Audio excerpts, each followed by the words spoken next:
all of a sudden you're a classroom teacher and you find you have several students in your class who may be twice exceptional, and you're wondering, how in the world am I going to meet the needs of these students and the needs of all my other students?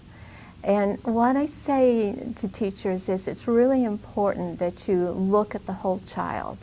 Look at their academic needs, their social needs, and their emotional needs. And one of the most important things is for you to connect with that student, because he or she will really work for you if there's that personal connection. But if that personal connection isn't there, if they sense that you don't like them or you disapprove of them, then they'll shut down really fast. So you have to create that climate in your classroom where they feel safe and they don't feel different from everyone else. And that safe community will really help them to be able to then persist through the problems that they experience. If they have the support of the other students rather than the ridicule, you have to realize that they are different, and the other students will sense that they're different, and they can be bullied because of these differences. And you have to be very careful to have that classroom environment where there is no put downs and there's no bullying. When that happens, then you have a chance for learning for everyone. Academically, looking at the individual needs of the student, they access information differently. If you look at your twice exceptional students, they're usually very creative, and they're usually non-sequential learners, and they're more divergent than convergent. And so you need to provide for these kids who learn a little bit differently. Let them access information using their preferred style. Let them demonstrate what they've learned using their preferred style. Because if we ask a child with dysgraphia to write everything, and we're not going to get anything from him, he's going to shut down. But there's lots of apps and gadgets and things available now that they can do speech to text and get their information down on paper, Dragon Naturally Speaking, all of these apps that are available to help them. So if you allow them to use these in the classroom, you'll get a productive child. I think it's really important for teachers to get a sense of what their students know and their areas that they struggle in. And you can do this through very informal assessments that you do in the class just with everyone. Just keep track of what students are struggling with certain aspects of your assignment and what students are doing really well.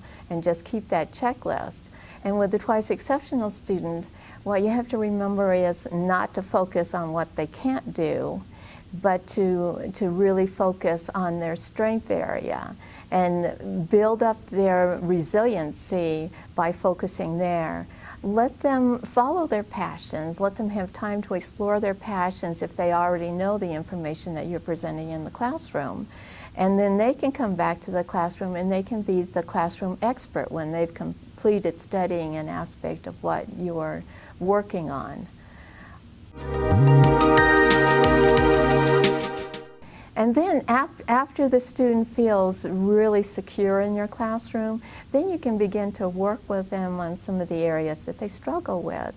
And what we found was really effective with students that were like disorganized was to bring together a group of students and have a clutter clinic and teach them some strategies that they can use to get organized. Then it's a group of students that you're working with to teach them some strategies. And then they can celebrate with each other when they get it together and their desk starts looking better, or their locker or their backpack, all of these things. They have a group of students that they can celebrate with, that they're doing better work. But it's just kind of a fun way of doing it, and a really important skill that our twice exceptional students need to learn, because most of them don't have those organizational skills. I think it's really important for the kids to be able to explore their passions, because that's where we're going to hook them in. That's what's going to keep them in school. I really hate it when a twice exceptional student becomes so disengaged in school that they drop out. Because think of if Einstein would have dropped out of school.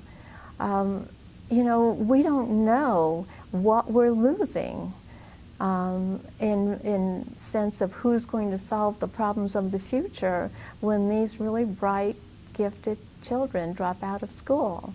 And I'm seeing that a lot of them struggle for a long time trying to get their act together if they've had a bad school experience. So it's really important for us to allow them to begin to explore their passions and begin to practice on what they're going to do for the rest of their life, to learn the skills of the practicing professional and begin to work on some career preparation and, you know, think about what am I going to do for the future, so that there's just don't become disengaged in school.